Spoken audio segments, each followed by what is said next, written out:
estamos no tempo do fim. Estamos no tempo do fim? Eu pergunto a vocês, estamos no tempo do fim? Hein? Sim, alguns ficaram meio na dúvida. Nos últimos tempos, nos últimos dias, não tem como a gente falar isso aqui agora, mas os estudantes aí vão estar lá afiados para vocês saberem. Por que tempo, por que dia? Aí nesses versículos de Lucas 21, de 7 a 11, Mateus 24, de 9 a 14 e versículo 37, Jesus está dizendo o seguinte, que virão pessoas no seu nome. Aqui, interessante que em Mateus, ele fala de falsos profetas. Ele enfatiza falsos profetas, falando que é falso profeta. Mas aqui ele está dizendo que virão pessoas até aparentemente com cara de evangélico, mas vem o nome dele, mas não é dele. Não tem aí a igreja do pessoal de plumas e paetês? Não sei se vocês entenderam. Não tem igreja de tudo quanto é coisa aí que coloca o nome de Jesus? Essa semana eu vi uma entrevista daquela Gabriela, né? Que ela tem agora um quadro novo, chamado Gabriela Proibida. Aí estava entrevistando lá um suposto padre. Suposto, né? Porque o que ele falou ali, para mim, não sei se é mesmo. E foi falando umas coisas, aí as pessoas usam aquele negócio, não, mas o negócio é amar, o negócio é ser feliz, o negócio é ser isso, é ser aquilo. As pessoas colocam um amor, né? Que então se eu vejo dois camaradas ali em determinados atos, não ser amor e tal, mas as pessoas não sabem o que é amor, o que significa amor. Vai ler Coríntios 13, tudo suporta, tudo crê, tudo sofre. Será que esse amor é o amor que estão dizendo ali? Não é. Não é. Então, aí Jesus nesse texto fala que virão guerras. Toda hora nós estamos vendo isso. Revoluções. Não estão vendo as revoluções? Ou não estamos? Irmão, nós estamos vendo revolução em tudo quanto é lugar. Essas manifestações, estou dizendo que especificamente essas do Brasil, mas coisas que vão começar, o povo começar a cobrar alguma coisa. Revoluções, terremotos. Se você pegar Ernesto Dominique, ele escreveu um livro sobre profecias bíblicas, e ele vai mostrando a intensidade dos terremotos conforme vai passando os séculos. E conforme vai passando os séculos, os terremotos vão aumentando a sua intensidade. Alguém poderia imaginar que no Brasil teria terremoto? E não está tendo aí? De vez em quando tem uns abalozinhos que chega a rachar tudo. Até uns tornadozinhos passando aqui, correndo para ir lá para os Estados Unidos, passa por aqui. Então, coisas que nunca poderíamos imaginar, e está acontecendo. Epidemias.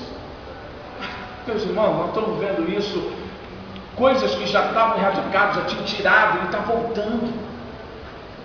E a Bíblia é clara que essas coisas vão crescer mais ainda. Oh Deus, muito mais ainda. Fome. Estamos vendo fome por aí? Tudo que eu estou falando aqui de uma maneira intensa. Até no nosso país tem gente morrendo de fome. Nós vamos ver isso nesse documentário. Odiados pelo meu nome. Interessante que há uma coisa curiosa no Brasil. Ao mesmo tempo os evangélicos estão crescendo, entre aspas, e muita gente detestando crentes. Mas há países, como a gente mostrou aqui no livro Proibido, irmãos sendo mortos, irmãos sendo torturados, irmãos sendo perseguidos por causa de Jesus. Vou aqui ser rápido. Escândalos. Estamos vendo escândalos, o texto fala. Multiplicação da iniquidade. Eu poderia aqui fazer uma ligação do texto de 2 Timóteo 3, de 1 a 7, quando Paulo está dizendo da sociedade ali, dos últimos dias, sobrevirão tempos difíceis, e os homens serão cruéis. Quem poderia imaginar aquele camarada dando um tiro na cabeça de uma criança de 5 anos para parar de chorar? Isso é coisa de nazista, porque os nazistas fizeram isso. Os nazistas, vejam os relatórios, os nazistas pegavam as crianças, tiravam as crianças da mão das mães, jogavam para o alto, dava metralhada, Isso está nos relatos ali. As crianças indo para entrar no trem, o cara ficava incomodado, pegava a criança pelo cabelo e dava um tiro. Agora hoje, me parece, irmão, pasmem, parece que esse cara é filho de crente. Esse maluco que matou essa criança. Pelas expressões do pai, nós estamos orando, pedindo a Deus, que essa expressão estamos orando, isso não é muito de católico, isso é muito de crente. Ele falou algumas coisas que eu vi numa entrevista dele, porque ele quer que ele se entregue, porque a bandidagem já diz, vai morrer. E os próprios caras que cometeram assalto com ele queriam matar ele, porque ele conseguiu fugir. Mas aí você vê a crueldade, estou falando isso aí, mas tem muito mais, irmãos. A crueldade, a iniquidade, a maneira como as pessoas estão olhando o semelhante, de matar por causa de 10 reais, de matar por causa disso, por causa daquilo outro. O amor está esfriando. O amor que a gente vê aí, o amor sem vergonha, mas não é de compromisso. As pessoas não estão mais preocupadas umas com as outras. Farinha é pouco, o pirão primeiro, que se dane. E eu não vou botar o que na empada do outro? Azeitona. Ele que se dane. Então nós estamos vendo como que a coisa está, né? Mas aí nesse texto Jesus está dizendo que nós temos que perseverar até o fim. Claro que há duas situações aqui de grande tribulação, mas a gente precisa continuar pregando o Evangelho. E eu estou indo para a parte final aqui. Pregar o Evangelho e falar, Jesus Cristo está voltando. Oh Deus, aleluia, oh glória. Mas não é falar isso como uma ameaça, porque Jesus está voltando para nos buscar. É promessa dele, para a gente estar juntamente com ele, para a gente estar. Glória. A ceia representa isso. Até que eu tenha ceia com vocês. A ceia é um memorial de que um dia nós vamos estar com ele lá. Glória a Deus. Irmãos, as pessoas que sentem gozo na presença do Senhor, como está louvando, que a gente não quer sair da presença de Deus, é um pouquinho só. Imagina isso eternamente. Aí vem aqueles camaradas sem visão, aí eu vou ficar no céu 24 horas falando santo, santo, santo, santo. Quer comparar, né? Fazer comparação com a mente humana com as coisas da eternidade, aquilo que olhos não viram e ouvidos não ouviram. São coisas tão profundas que Paulo nem sequer teve autorização para falar. A gente não tem ideia de como a coisa vai ser lá. Ó Deus. E eu e você, em nome de Jesus, estaremos. Amém. Se você não tem essa certeza, aí é outra coisa. Mas aí, irmãos, agora finalizando, aí a grande pergunta: como você está se preparando? Você está se preparando para isso? Às vezes a gente crê que Jesus vai curar, crê que Jesus vai abençoar financeiramente, mas muitas vezes na hora do arrebatamento fica meio assim. Lá em 2 Pedro 3,10 diz que Jesus virá como um Ladrão. Quer dizer, ninguém sabe, mas eu quero que faça essa leitura, que é um complemento de 2 Pedro 3,10, Mateus 24,43, que é o próprio Jesus que está dizendo.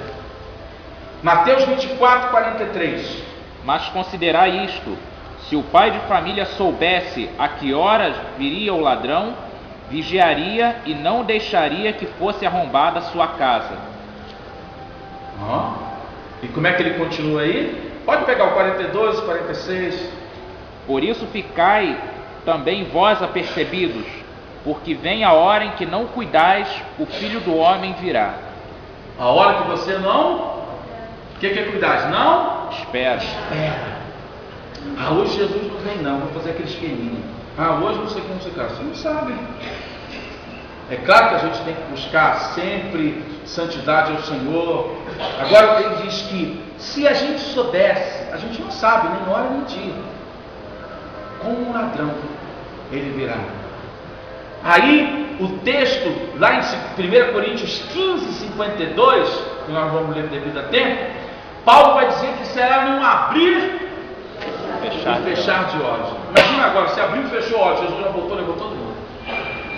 Caramba, é um negócio de frações, eu não digo nem de segundo. O carro de Fórmula 1 é um jegue perto da volta de Jesus. É um jegue, assim, ainda passando mal. Só que o bicho corre, hein? Porque a Bíblia disse, olha, abrir e fechar de olhos, pô, já foi. Já sumiu, vamos embora, acabou. A gente tem que parar para pensar nisso, irmão, visualizar isso. Que é um abrir e fechar de olhos. Aí lá em Mateus 24, 40 a 41, eu só vou fazer a citação. E Lucas 17, 34, Mateus 24, 40 a 41, e Lucas 17, 34. Estarão dois no campo, um será e outro. Estarão dois no moinho, um será e outro deixado.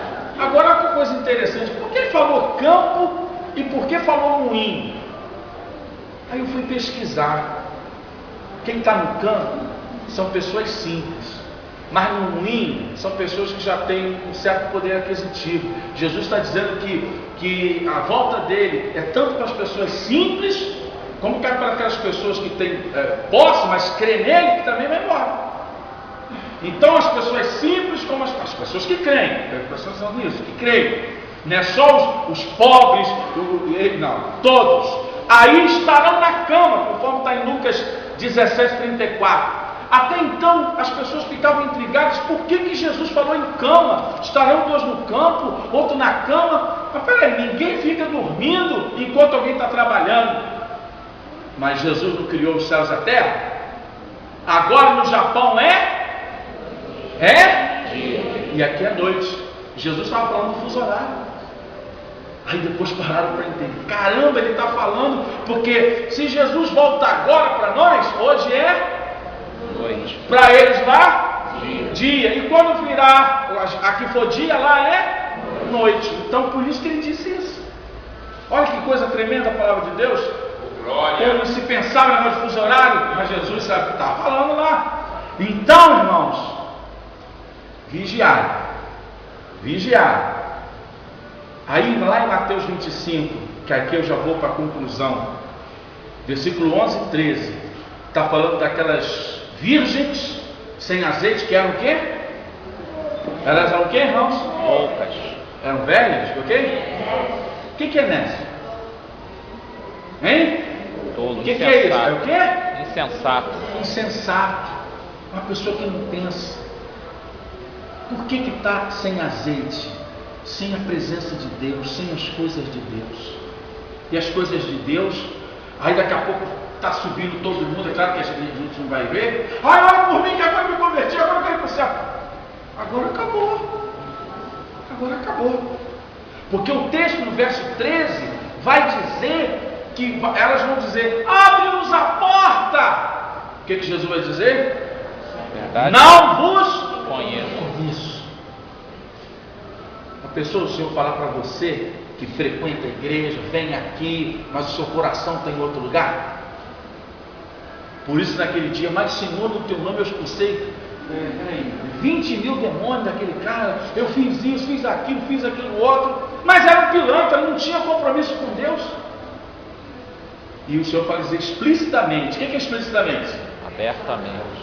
De uma maneira clara. Nunca vos conheci. Quer dizer, você não tinha intimidade comigo. Eu te usava para a minha misericórdia, pelo meu nome. Mas você não tem aliança comigo. Como está a sua vida espiritual? Eu pelo menos aqui separei 4 coisas. 4 coisas. Vida de oração. Você está orando?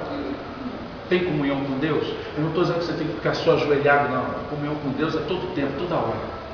Se você puder ficar, amém. Tem tempo para ficar? Amém. Mas não tem muito tempo. Vida de leitura bíblica. Você ama a Bíblia? Às vezes eu não vejo crente com Bíblia. Mentira se você falar que ama a Bíblia e você está sem Bíblia. Isso é mentira. Quem ama a palavra de Deus quer estar com a palavra de Deus. Quem não ama, escondi no meu coração. Escondeu? Então, por favor, faça uma citação do texto tal. Faça o escondeu, mas não conhece nada. Escondeu também escondido, mas não foi no coração não, acho que foi em outro lugar. Não foi no coração. Então, não ama a palavra, não estuda a palavra. E acha que Deus vai levar essas pessoas? Não vai. O meu prazer está na tua lei, e nela meditar de dia e de noite. Quando o irmão Marcos, lá no retiro, o primeiro retiro que a gente foi, eu estava doido atrás desse negócio, botou minha Bíblia no meu celular. Toda hora eu estou lá, mas eu levo a Bíblia normal de papel também, mas eu estou ali, faço a minha leitura, leio, vou de novo, tal. A palavra de Deus gera fé, a palavra de Deus te alimenta, a palavra de Deus você está vendo as promessas, você quer mais e mais e mais e mais e mais. Então, como é que está a tua vida de oração? Como é que está a tua vida da palavra? Como é que está o seu ministério dentro da igreja? É só esquenta banco? Ou participa? Ou você se envolve? Ou aparece uma vez ou outra? Hoje eu vou aparecer. Quando da mocidade eu apareço. Eu sou jovem e tal. Hoje tem almoço. Beleza, comida lá. Chego lá e digo que estou sem dinheiro, estou com uma boa. Estou dizendo, falo isso, mas tem uns aí que só Jesus. Então, a pessoa não tem compromisso de evangelismo, de se envolver na obra de Deus, se envolver nas causas de Deus, não está nem aí com o que está acontecendo no mundo. Eu fiquei admirado com meu pai, mesmo com aquela idade, a mesma situação que ele passou. Eu estava conversando lá, quando a gente estava vindo no carro ontem, e eu nem me lembrava disso, porque esse problema que aconteceu com ele foi semana passada, e ele estava me perguntando, na hora eu estava querendo entender, porque ele estava sem a dentadura, e eu, você viu a palavra do Silas Malafaia, que palavra e tal? Eu fiquei, caramba, meu pai estava ali prestando atenção no que ele estava falando, não é? Meu pai não está podendo sair, né, de função do Parkinson, mas preocupado com o que está acontecendo. Mas se você perguntar aí alguém, Silas Malafaia, quem é? Aquele irmão que está aqui, vem aqui na igreja, aquele rapaz chamado Silas? Não sabe, não se envolve. E o seu testemunho não é testemunho. E aquele ali é crente? Vou te contar uma dele. Aquela ali, e nem. Olha, vou te contar aqui um negócio aqui. Não estou dizendo que você é santarrão, não, irmãos. Mas você tem que ser modelo, exemplo, referência. Que hoje nós não estamos encontrando isso no nosso meio. Os jovens, os adolescentes estão preocupados com tantas coisas e estão se esquecendo do Senhor. E quando o Senhor chegar, acabou. O tempo é outro. Vai ficar aqui, tudo bem, mas vai ter que enfrentar aí um cidadão aí chamado Anticristo. Que na hora vai precisar, de repente alguns vão até entrar na dele, mas depois vai ver que ele. Resumindo aqui então, como está a sua vida espiritual? Como você está orando? Como você está lendo a Bíblia? Você está cumprindo a palavra de Deus, o ministério que Deus te chamou? E qual é o seu testemunho? Teus parentes podem dizer que você é um cristão, ou você é apenas um crente que acompanha? E eu termino com 1 Coríntios 16, quando o apóstolo Paulo diz uma coisa interessante. Eu vou trazer para vocês o sentido dessa palavra no original. Fui buscar ela lá e achei muito interessante. Vocês já conhecem. 1 Coríntios 16, 22. Se alguém não ama o Senhor, seja anátema. Mas ele diz o que? Maranata. Se alguém não ama o Senhor, seja anátema, maldito. O que significa essa palavra maranata? Ela é uma expressão do hebraico. Senhor, ana, nosso, vem, Senhor nosso. Esse é o sentido da palavra hebraica. Senhor, expressão aramaica. Ana, nosso, vem nosso Senhor. Que essa seja a nossa oração, ó Deus, nesse momento. Vem nosso Senhor. Mas eu peço que Jesus venha. Quem sou eu? O Senhor sabe a hora que Ele tem que vir. Mas a gente tem muita coisa para fazer. Vamos ficar de pé?